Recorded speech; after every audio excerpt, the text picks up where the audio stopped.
ഹരേ രാമ രാമ രാമ ഹരേ ഹരേ. ഹരേ കൃഷ്ണ കൃഷ്ണ കൃഷ്ണ ഹരേ ഹരേ. ഹരേ രാമ രാമ രാമ ഹരേ ഹരേ. ഹരേ കൃഷ്ണ കൃഷ്ണ കൃഷ്ണ ഹരേ ഹരേ. സർവത്ര ഗോവിന്ദനാമ സങ്കീർത്തനം ഗോവിന്ദ ഗോവിന്ദ. ഇന്ന് നമ്മൾ പറയുന്നത് 18ാമത്തെ അധ്യായമാണ്. ഈ 18ാമത്തെ അധ്യായത്തിൽ പറയുന്നത് കഴിഞ്ഞ 17ാമത്തെ അധ്യായത്തിൽ പറഞ്ഞ മാതിരി ഗൃഹസ്ഥൻ്റെയും ബ്രഹ്മചാരിയുടെയും ധർമ്മങ്ങൾ പറഞ്ഞു. ഇനി പറയുന്നത് വാനപ്രസ്ഥൻ്റെയും സന്യാസിയുടെയും ധർമ്മങ്ങളെ കുറിച്ചിട്ടാണ്. ഒരു എന്താ പറയുക, അവിടെ വന്നിരുന്ന് ഗൃഹസ്ഥാശ്രമത്തിലിരുന്ന് ഇതെല്ലാവരും അനുഭവിച്ച് അങ്ങനെ ജീവിച്ചു വരുമ്പോൾ കുറേ ഇതായിക്കഴിഞ്ഞാൽ 2-3 തരത്തിൽ പറയണ്ട. ഒന്ന്, നമ്മുടെ തലമുടി നരച്ചാൽ വാനപ്രസ്ഥം സ്വീകരിക്കണം. പിന്നെ നമ്മുടെ കുട്ടിക്ക് കുട്ടി ഉണ്ടായാൽ, അതായത് മുത്തശ്ശനായാൽ വാനപ്രസ്ഥം സ്വീകരിക്കണം. അങ്ങനെയുള്ള ഓരോരോ കാര്യങ്ങൾ പറയണ്ട. അങ്ങനെയൊക്കെ വന്നു കഴിഞ്ഞാൽ ഉടനെ വാനപ്രസ്ഥം സ്വീകരിക്കണം. അതായത് ഒരു മധ്യവയസ്ക ആയിക്കഴിഞ്ഞാൽ പിന്നെ വാനപ്രസ്ഥം സ്വീകരിക്കാമെന്നാണ് കണക്ക്. അപ്പോൾ ആ വാനപ്രസ്ഥത്തിലിരിക്കുന്ന സമയത്ത് അതികൃത്രിമങ്ങളായ വ്രതങ്ങൾ സ്വീകരിക്കണം. അതായത് വളരെ വിഷമമുള്ള വ്രതങ്ങളെ കൊണ്ട് മനസ്സിനെ പിടിച്ചു നിർത്തി വൈരാഗ്യം വരുത്തണം. അവിടെ അങ്ങനെ ഇരുന്നിട്ട് നമ്മൾ വാനപ്രസ്ഥമാണെന്നും പറഞ്ഞിരുന്ന് വീട്ടിലത്തെ കാര്യങ്ങൾ അന്വേഷിക്കലും അവിടെ സുഖമായിട്ട് ജീവിക്കലും അല്ല വേണ്ടേ. കാട്ടിലേക്ക് പോകണം. പണ്ടുള്ളവർ പോയിരുന്നു, ഇപ്പോൾ കാടില്ലാത്തത് കൊണ്ട് അവിടെ നമ്മൾ എന്ത് ചെയ്യണം, വളരെയധികം വ്രതങ്ങൾ എടുത്തിട്ട് നമ്മുടെ മനസ്സിനെ നമ്മൾ കൺട്രോളിലാക്കണം. അതിനെന്തുവാണെന്ന് വെച്ചാൽ നല്ല തണുപ്പുള്ള സമയത്ത്, നല്ല മഞ്ഞ് കാലത്ത് പുലർച്ചെ 2 മണിക്ക് എണീറ്റ് വെള്ളത്തിലിറങ്ങി നിന്ന് തപസ് ചെയ്യണം എന്നൊക്കെയാണ് പറയാം. അതേമാതിരി നല്ല ചൂടുള്ള സമയത്ത് തീയിൻ്റെ നടുക്ക് നിന്നിട്ട് തപസ് ചെയ്യുക. അങ്ങനെയൊക്കെ പഞ്ചാഗ്നി മധ്യത്തിലൊക്കെ തപസ് ചെയ്ത കഥയൊക്കെ കേട്ടിട്ടില്ലേ? അങ്ങനെ വേണം. അങ്ങനെയുള്ള വ്രതങ്ങളെ കൊണ്ട് വൈരാഗ്യം വരുത്തണം മനസ്സിന്. അങ്ങനെ വൈരാഗ്യം പൂർണ്ണമായി എന്ന് ബോധ്യം വന്നാൽ ആണ് സന്യാസം സ്വീകരിക്കാൻ പാടുള്ളൂ. അങ്ങനെ സന്യാസം സ്വീകരിച്ച ഒരു മനുഷ്യൻ ഒറ്റയ്ക്ക് സഞ്ചരിക്കണം, ഒരാളെ കൂട്ടുപിടിക്കാൻ പാടില്ല. സന്യാസി എന്ന് പറഞ്ഞാൽ കൂട്ടുപിടിക്കാൻ ഉള്ള ആൾക്കാരല്ല. ഒരു സംഘമായിട്ട് അവരൊരിക്കലും നടക്കാൻ പാടില്ല. ഒറ്റയ്ക്കേ സന്യാസി നടക്കാൻ പാടുള്ളൂ. സന്യാസിയുടെ കയ്യിൽ ഒരു ഭിക്ഷാപാത്രം പോലും പാടില്ല. ഏതെങ്കിലും ഒരു വീട്ടിൽ ചെന്നിട്ട് ഭിക്ഷ തരുമെന്ന് ചോദിച്ചു, ആ കയ്യിൽ എന്ത് കൊള്ളണോ, അവരവരെ 2 കയ്യുണ്ടല്ലോ, ആ കയ്യിൽ എന്ത് കൊള്ളണോ അത് കഴിക്കുക, എന്നിട്ട് ഇറങ്ങി നടക്കുക. വെള്ളം കുടിക്കണോ, ആ കയ്യിൽ വാങ്ങിക്കുക, വെള്ളം കുടിക്കുക, ഇറങ്ങി നടക്കുക. അത്രേ പാടുള്ളൂ. ഒരു സാധനം പോലും ഈ സന്യാസിയുടെ കയ്യിൽ ഉണ്ടാവാൻ പാടില്ല. കുറച്ച് അങ്ങനെ സന്യാസി സഞ്ചരിച്ച് ഇങ്ങനെ നടന്നുകൊണ്ടിരിക്കുമ്പോൾ കുറച്ച് കഴിഞ്ഞാൽ, ഇപ്പം നമ്മളെ കയ്യിൽ വസ്ത്രമില്ല, വസ്ത്രം കീറിപ്പോയി എന്ന് വെച്ചാൽ അടുത്ത വീട്ടിൽ കയറിയിട്ട് ചോദിക്കുക, ഒരു വസ്ത്രം തരുമോ, കിട്ടിയിട്ട് കൊടുത്ത് ഉണ്ടാണ്ട പോയി. ഇത്രയേ ഉള്ളൂ. രണ്ടാമതൊന്നും മാറി കൊടുക്കാനുള്ള വസ്ത്രം പോലും സന്യാസിയിൽ പാടില്ല എന്നാണ് പറയുക. അങ്ങനെ എല്ലാവരും ഗുരുവായൂരപ്പൻ മാത്രമായിട്ട് കണ്ടിട്ട് ചരാചരങ്ങളെ മുഴുവൻ ഭഗവാനായി കണ്ടും കൊണ്ട് സന്യാസി സഞ്ചരിക്കണം. അങ്ങനെ കുറച്ചും കൂടി പോയാലാണ് അവധൂതനാവുക. അവധൂതൻ്റെ അവസ്ഥയിലൊക്കെ എത്തിക്കഴിഞ്ഞാൽ പിന്നെ ശരീരബോധമില്ല അയാൾക്ക്. പിന്നെന്തോ വസ്ത്രം കൊടുക്കണം. ഋഷഭദേവനൊക്കെ കണ്ടിട്ടില്ലേ? അതൊക്കെ കാണിച്ചു എന്താണ്, ഇങ്ങനെയാണ് വേണ്ടത്. അവർക്ക് യാതൊരു ബോധവുമില്ല. അവർ ഭഗവാനെ മാത്രമേ കാണുള്ളൂ എല്ലാദിക്കിലും. അങ്ങനെ ഭഗവാനെ മാത്രം കണ്ട് ഭക്തി വർദ്ധിപ്പിച്ചിട്ട് വേണം നമുക്ക് മുക്തി നേടാൻ എന്നാണ് ഈ അധ്യായത്തിൽ പറയുന്നത്. അങ്ങനെ നടന്ന് ഭഗവത് ഭക്തി സംഘടിപ്പിക്കുക. അങ്ങനെയാണ് ഈ വർണ്ണാശ്രമങ്ങളുടെ പരമലക്ഷ്യം ശ്രീകൃഷ്ണ ഭഗവാനിൽ ഭക്തി ഉണ്ടാവുക എന്നുള്ളതാണ് എന്ന് പറഞ്ഞുകൊണ്ട് അത് നമ്മളെന്നെ ഓർമ്മിപ്പിക്കുകയാണ് ചെയ്യുന്നത്. സന്യാസിയിൽ ഒന്നും പാടില്ല. സന്യാസം നല്ല വൈരാഗ്യം വന്നാൽ മാത്രമേ സന്യാസം സ്വീകരിക്കാനും പാടുള്ളൂ. അല്ലാണ്ട് സന്യാസി അവിടെ എത്തി പകുതി എത്തി വൈരാഗ്യമൊക്കെ പോയി തിരിച്ചും ഇങ്ങോട്ട് വന്നാൽ വളരെയധികം അധപ്പതിക്കും. അതുകൊണ്ട് ആ പോയിടത്തോളം കാര്യങ്ങളൊന്നും ഇല്ല പിന്നെ. അതുകൊണ്ട് നല്ല ബോധ്യം ഉണ്ടെങ്കിൽ മാത്രമേ സന്യാസം സ്വീകരിക്കാൻ പാടുള്ളൂ എന്ന് പറഞ്ഞുകൊണ്ടാണ് ഈ അധ്യായം ഇവിടെ അവസാനിക്കുന്നത്. ഇതിൻ്റെയൊക്കെ ലക്ഷ്യം എന്താണെന്ന് വെച്ചാൽ ഭഗവാനിൽ ഭക്തി ഉണ്ടാക്കുക എന്നുള്ളതാണ് പരിപൂർണമായ ലക്ഷ്യം എന്ന് പറഞ്ഞുകൊണ്ടാണ് ഈ അധ്യായം ഇവിടെ അവസാനിക്കുന്നത്. സർവത്ര ഗോവിന്ദ നാമ സങ്കീർത്തനം ഗോവിന്ദ ഗോവിന്ദ. ഹരേ രാമ രാമ രാമ ഹരേ ഹരേ, ഹരേ കൃഷ്ണ കൃഷ്ണ കൃഷ്ണ ഹരേ ഹരേ, ഹരേ രാമ രാമ രാമ ഹരേ ഹരേ, ഹരേ കൃഷ്ണ കൃഷ്ണ കൃഷ്ണ ഹരേ ഹരേ. അധ്യായം 19ാമത്തെ അധ്യായമാണ് ഇനി നമ്മൾ ഇതിൽ പറയണം. സർവത്ര ഗോവിന്ദ നാമ സങ്കീർത്തനം ഗോവിന്ദ ഗോവിന്ദ. ഇന്ന് 19ാമത്തെ അധ്യായം.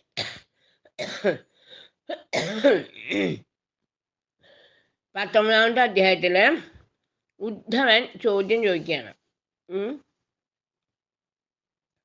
ഉദ്ധവൻ ചോദിക്കുകയാണ്, കഴിഞ്ഞ അധ്യായത്തിൽ വർണ്ണാശ്രമധർമ്മങ്ങളെ കുറിച്ചിട്ട് പറഞ്ഞു കൊടുത്തു. അതൊക്കെ ഭക്തി ഉണ്ടാവലാണ് പരമലക്ഷ്യം എന്ന് പറഞ്ഞു കൊടുത്തു. എന്നിട്ട് ഇതിൽ ചോദിക്കുകയാണ്, ജ്ഞാനം വിജ്ഞാനം വൈരാഗ്യം ഭക്തി, ഇതിനൊക്കെ കുറിച്ചിട്ടൊന്ന് പറഞ്ഞൊരു.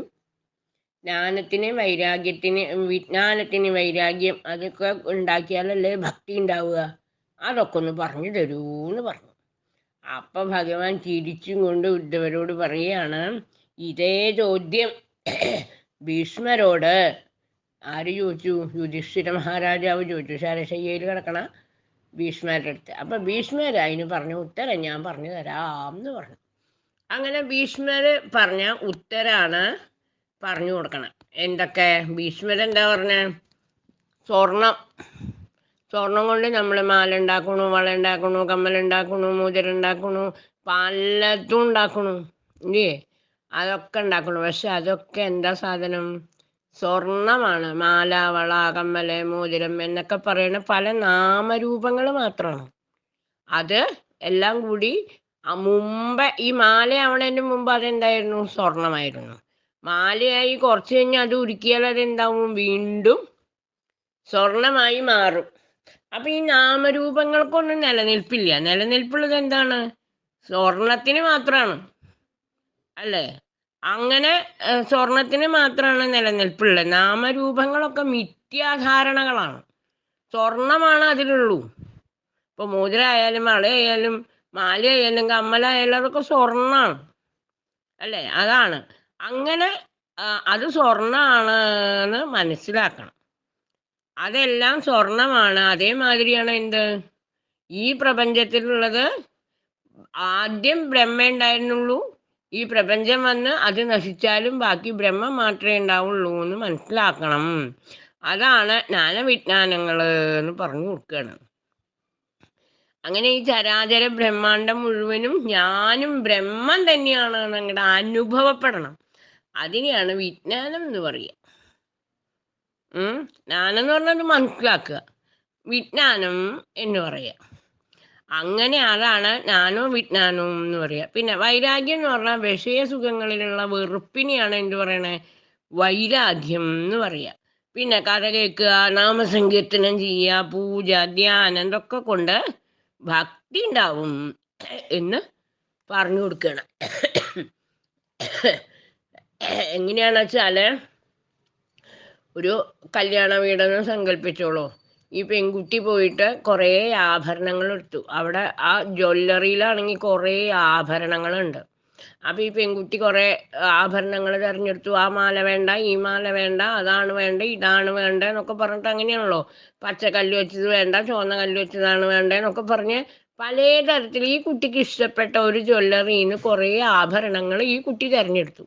ഇപ്പം വളകളൊക്കെ തിരഞ്ഞെടുത്തു. കുറേ തിരക്കോട്ട് തിരിഞ്ഞ വള, കുറേ പൂവുള്ള വള, കുറേ ഡിസൈൻ കൊത്തി വെച്ച് പല തരത്തിലുള്ളതാണ് നമ്മൾ തിരഞ്ഞെടുക്കുക. അന്ന് രാത്രി ഈ കല്യാണ വീട്ടിൻ്റെ തലേ ദിവസമാണ് ഈ സംഭവങ്ങൾ. അപ്പം ഈ കുട്ടി ഈ വളയെ കുറിച്ചിട്ടും മാലേനെ കുറിച്ചിട്ടും വന്നവർക്കൊക്കെ കാണിച്ചു കൊടുക്കണമൊക്കെ ഉണ്ടാവില്ലേ? ഒന്ന് സങ്കല്പിക്കൂ, നല്ല രസമാണ്. അപ്പോഴാണ് അന്ന് രാത്രി കല്യാണത്തിൻ്റെ തലേ ദിവസമാണ് ഇത് ഞാൻ എത്ര കഷ്ടപ്പെട്ട് തിരഞ്ഞ് ഡിസൈൻ പറഞ്ഞ് ഉണ്ടാക്കിച്ച വളയാണെന്ന് അറിയോ എന്നൊക്കെയാണ് ഈ പെൺകുട്ടി ചോദിക്കണത്, അല്ലേ? അങ്ങനെ അത്രയൊക്കെ കഷ്ടപ്പെട്ട് ഈ കുട്ടി വേണമെങ്കിൽ 1 മാസം മുന്നിട്ട് കഷ്ടപ്പെട്ട് ഉണ്ടാക്കി കൊടുക്കുന്നതായിരിക്കും കേട്ടോ ഈ ഡിസൈനൊക്കെ. അതൊക്കെ പറഞ്ഞ് അവരുണ്ടാക്കി കൊണ്ട് അന്ന് വൈകുന്നേരം അവിടെ ഒരു കള്ളം കയറി. ആ കള്ളൻ കയറിയപ്പോൾ കള്ളന് യാതൊരു ഭാവവും ഉണ്ടായിരുന്നില്ല. പച്ചക്കല്ലാണോ ചുവന്ന കല്ലാണോ വെള്ളക്കല്ലാണോ ഒന്നും കള്ളൻ ആലോചിക്കാൻ നിന്നില്ല. കള്ളൻ അതിൽ എന്തേ കണ്ടുള്ളൂ, ഇതൊക്കെ സ്വർണ്ണാഭരണമാണെന്ന് മാത്രമേ കണ്ടുള്ളൂ. പൂവുള്ള വളയാണോ കല്ല് വെച്ച വളയാണോ തിരിഞ്ഞ വളയാണോ പിരിഞ്ഞ വളയാണോ ഒന്നും കള്ളൻ നോക്കിയില്ല. ഇതൊക്കെ സ്വർണ്ണവളയാണ് എന്ന് മാത്രം കള്ളൻ കണ്ടത് മുഴുവൻ എന്ത് ചെയ്തു, കള്ളൻ എടുത്തു കൊണ്ടുപോയി. ആ കള്ളന്റെ മനസ്ഥിതി അപ്പൊ എന്താ, മുഴുവൻ സ്വർണം മാത്രമാണ്. ആ തിരിച്ചറിവാണ് എന്ത് പറയണേ, ജ്ഞാനം എന്ന് പറയണേ. അതിനുണ്ടാവുന്ന അനുഭവമാണ് എന്ത്, വിജ്ഞാനം. ബാക്കിയുള്ള വിഷയങ്ങളോടൊക്കെ വരുന്ന എന്താ പറയാ, അതിനോടുള്ള വെറുപ്പ്, ശക്തമായ വെറുപ്പ് വേണമെന്നാ പറയണേ. ആ വെറുപ്പിനെയാണ് വൈരാഗ്യം എന്ന് പറയാ. വിഷയസുഖങ്ങളോടുള്ള ശക്തമായ വെറുപ്പിനെയാണ് വൈരാഗ്യം എന്ന് പറയുന്നത്. പിന്നെ ഭഗവാന്റെ കഥയും ബാക്കിയുള്ളതൊക്കെ കേട്ടുണ്ടാവുന്നതാണ് എന്ത്, ഭക്തി എന്ന് പറയണത് എന്ന് പറയാം. എന്നിട്ടൊരു ഉദാഹരണം കൂടിയും പറഞ്ഞു കൊടുക്കുക. ഉദ്ധവ, ഈ കരിമ്പ് കണ്ടിട്ടില്ലേ, കരിമ്പ് എന്ന് വെച്ചു ഉദ്ധവൻ കണ്ടിട്ടുണ്ട്. ഈ കരിമ്പിൻ്റെ ഉള്ളിൽ നിന്ന് നീരിക്കുക, പഞ്ചസാര ഉണ്ടാക്കാൻ എന്താണ്, കരിമ്പാണ് ഉപയോഗിക്കുക അല്ലേ.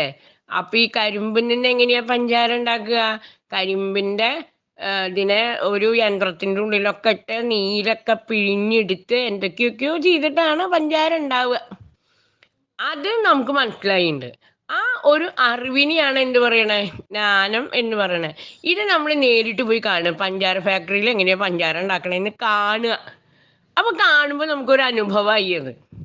ആ കാണുന്നതിനെയാണ് എന്ത് പറയണേ, വിജ്ഞാനം. കണ്ടിട്ടുള്ള ഒരു അനുഭവം ഉണ്ടാവില്ലേ, ആ പഞ്ചാര ഇങ്ങനെ, ആ കരിമ്പ് ഇങ്ങനെ എന്തോ ഒരു മിഷീൻ്റെ ഉള്ളിലിട്ടിട്ട് നീരിങ്ങനെ പുറത്തേക്ക് വരുന്നു, ആ നീര് അടുപ്പത്ത് വെക്കുക, എന്തൊക്കെയൊക്കെ ചെയ്തിട്ടല്ലേ പഞ്ചാരയായിട്ട് പുറത്തേക്ക് വരണേ. ആ അനുഭവത്തിനെയാണ് എന്ത് പറയണേ, വിജ്ഞാനം എന്ന് പറയണേ. അത് കഴിഞ്ഞിട്ട് ഈ പഞ്ചാര നമ്മുടെ കയ്യിൽ കിട്ടുമല്ലോ. ഈ പഞ്ചാര അപ്പൊ നമ്മൾ അവിടെ ഫാക്ടറിയിൽ ഇങ്ങനെ ചെന്ന് നിന്നു. അപ്പൊ ഈ പഞ്ചാരയൊക്കെ ഉണ്ടായി പുറത്തേക്ക് വന്നു. അപ്പൊ അവര് നമ്മളോട് പറയാം, ഈ പഞ്ചാര ഒന്ന് ടേസ്റ്റ് ചെയ്ത് നോക്കൂ, അതായത് കഴിച്ചു നോക്കൂ, എങ്ങനെ ഉണ്ട് എന്നൊക്കെ പറഞ്ഞ് നമ്മുടെ കയ്യിൽ കൊണ്ടു തന്നു. നമ്മൾ വളരെ ഹാപ്പി ആയിട്ട് ടൂറിന് പോയതാണല്ലോ പഞ്ചാര ഫാക്ടറി കാണാൻ. അപ്പോ നമ്മൾ അവിടെ ചെന്ന് സുഖമായിട്ട് ഈ പഞ്ചാര സന്തോഷത്തോടുകൂടി ആസ്വദിച്ച് കഴിക്കുന്നതിനെയാണ് എന്ത് പറയണേ, ഭക്തി എന്ന് പറയണത്. ഇത്രയേ ഉള്ളൂ, വളരെ എളുപ്പമുള്ള, എത്ര സിമ്പിളായിട്ടാ ഗുരുവായൂരപ്പൻ പറഞ്ഞു കൊടുത്തിരിക്കണേ. ഇതിനെയാണ് എന്ത് പറയാ, ഭക്തി എന്ന് പറയാ. അതിങ്ങനെ നുണഞ്ഞ് ഇങ്ങനെ സുഖമായിട്ടിരുന്ന് കഴിക്കുക, അത്രയേ വേണ്ടൂ. അതിനെയാണ് ഭക്തി എന്ന് പറയാ എന്ന് പറഞ്ഞ് മനസ്സിലാക്കി കൊടുക്കുക. ആ തിന്നണേനെയാണ് എന്ത് പറയണം, ഭക്തി എന്ന് പറയണത്. ഇത് കേട്ടപ്പോൾ ഉദ്ധവന് വലിയ സന്തോഷമായി. ഉദ്ധവൻ അങ്ങോട്ട് ചിരിച്ചു. ഇത്ര കുഞ്ഞു കുഞ്ഞു കാര്യങ്ങളായിട്ടാണ് ഭഗവാൻ പറഞ്ഞു കൊടുക്കണേ. ഉദ്ധവന് വലിയ സന്തോഷമായി. എന്നിട്ട് ഉദ്ധവൻ വീണ്ടും ചോദിച്ചു, എന്ത്, യമം നിയമം ശമം ധമം എന്നൊക്കെ പറഞ്ഞിട്ട് കുറെ സാധനങ്ങളുണ്ടോ, ദാനം തപസ് വിദ്യ, കുറെ ചോദ്യങ്ങൾ നിർത്താതെ ചോദിക്കണം കേട്ടോ ഉദ്ധവൻ. അങ്ങനെ കുറേ ചോദ്യങ്ങൾ, വിദ്യ, ലാഭം, നഷ്ടം, സ്വർഗം, നരകം, ഇതൊക്കെ കുറെ ഉണ്ടല്ലോ, ഇതിനെയൊക്കെ കുറിച്ച് പറഞ്ഞു തരുമെന്ന് ചോദിക്കുക. എന്നിട്ട് ചോദിക്കുകയാണ്, ആരാണ് പണ്ഡിതൻ, ആരാണ് മൂർഖൻ, ആരാണ് എന്താ പറയുക ദരിദ്രൻ, ആരാണ് അങ്ങനെ ഉള്ളത്, അഹിംസ, സത്യം, ആത്തേയൻ തുടങ്ങിയിട്ടുള്ള കുറേ സാധനങ്ങളെ കുറിച്ചിട്ട് നോൺ സ്റ്റോപ്പായിട്ടുള്ള ചോദ്യങ്ങൾ അങ്ങോട്ട് ചോദിച്ചു. അങ്ങനെ കുറേ ചോദ്യം ചോദിച്ചപ്പോൾ പറഞ്ഞു എല്ലാറ്റിനും ഒറ്റ വാക്കിൽ ഉത്തരം. ഭഗവാൻ പെട്ടെന്ന് ഇവിടെ എഴുതിയിട്ട് ഉത്തരം പറഞ്ഞു കൊടുത്തു. അങ്ങനെ ഓരോന്നിനും ഉത്തരം വേഗം അങ്ങോട്ട് പറഞ്ഞു കൊടുത്തു.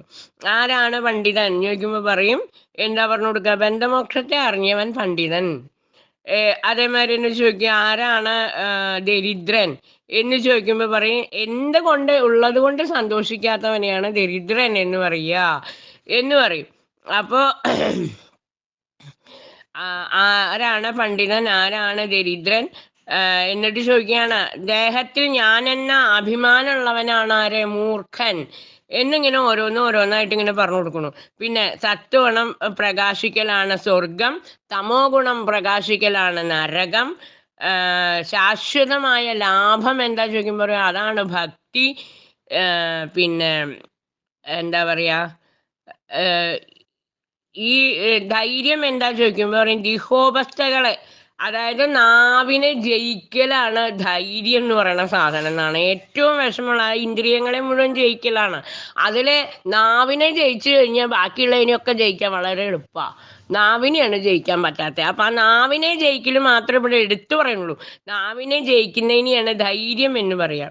സ്വഭാവത്തെ ജയിക്കുന്നതിനെയാണ് എന്ത് ശൗര്യം എന്ന് പറയുക. പരദ്രോഹം ചെയ്യാതിരിക്കലാണ് എന്ത് ദാനം. ബന്ധമില്ലാത്ത കർമ്മം ചെയ്യലാണ് ശുചിത്വം. അങ്ങനെ എല്ലാറ്റിനെ കുറിച്ചിട്ട് ഇങ്ങനെ പറഞ്ഞു കൊടുക്കുകയാണ്. ശമം, ദമം, ദാനം, തപസ്. ഇതിൽ ആസ്തേയം എന്ന് പറഞ്ഞൊരു സംഭവം ഉണ്ട്. അതാണ് ഏറ്റവും വലിയ പ്രശ്നമുള്ള സാധനം. ആസ്തേയം എന്ന് പറഞ്ഞാൽ കളവ് എന്നാണ്. നമ്മൾ കക്കാൻ പോകണമെന്നൊന്നുമല്ല, കളവ് എന്നാണ് ആസ്തേയം എന്നുള്ളതിൻ്റെ അർത്ഥം. അതായത് കട്ട് കഴിഞ്ഞാലുള്ള ദോഷങ്ങള്, പാപങ്ങള്, ഇതിനെ കുറിച്ചിട്ടാണ് പറയണേ. വേറൊരാളുടെ സാധനം, മറ്റവൻ്റെ ഒരു സാധനം അറിയാതെ നമ്മളെടുത്ത് വന്നാൽ പോലും അതിനെ കളവ് എന്നാണ് പറയുക. അതുകൊണ്ട് വേറൊരാൾ ഒരു സാധനവും നമ്മൾ മേടിക്കരുത്. ഒരു സാധനവും മേടിക്കരുത്. ഒരു സാധനവും വെറുതെ മേടിക്കാനേ പാടില്ല. അതാണ് അതിന് കളവ് എന്നാ പറയുക.